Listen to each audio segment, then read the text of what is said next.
Hello friends, அனைவருக்கும் வணக்கம். இன்றைக்கி நம்ம என்ன வீடியோ பார்க்க போகிறோம்னா, ஒரு அருமையான வழிபாடை பற்றி தான் இந்த வீடியோவில் பார்க்க போகிறோம்.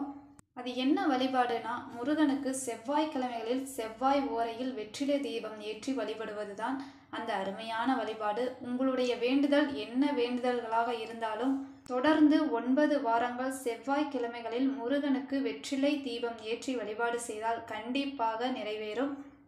சொந்தமாக இடம் வாங்க வேண்டும், வீடு கட்ட வேண்டும், குழந்தை வர வேண்டும், திருமண தடை நீங்க வேண்டும், உடல்நிலை சரியாக வேண்டும், இப்படி எந்த வேண்டுதல்களாக இருந்தாலும் செவ்வாய்க்கிழமைகளில் 9 வாரம் தொடர்ந்து முருகனுக்கு வெற்றிலை தீபம் ஏற்றி வழிபாடு செய்தால் கண்டிப்பாக பலன் கிடைக்கும்.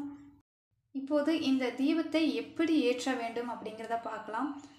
6 வெற்றிலையையும் காம்பு எடுத்து வச்சுடுங்க. அந்த 6 வெற்றிலையும் தாமரை பூ மாதிரி ஒரு தட்டில் வச்சுருங்க. அந்த 6 வெற்றிலைக்கும் மஞ்சள் குங்குமம் வைத்து காம்பு பகுதி நடுவில் வர மாதிரி தாமரை பூ மாதிரி அடுக்கி வச்சுருங்க.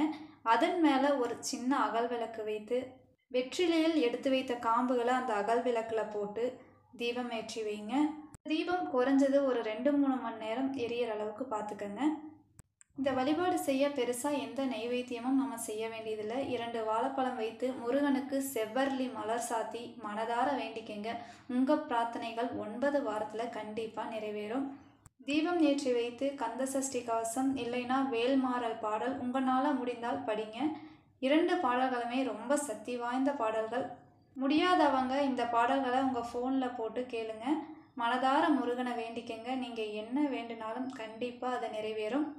இந்த வழிபாடை அனைவரும் செய்து பயனடைய வேண்டும். இந்த மாதிரி ஆன்மீக சம்மந்தப்பட்ட வீடியோக்கள் வேணால் நம்ம வீடியோக்கு ஒரு லைக் பண்ணி சப்ஸ்கிரைப் பண்ணிக்கங்க. நன்றி, வணக்கம்.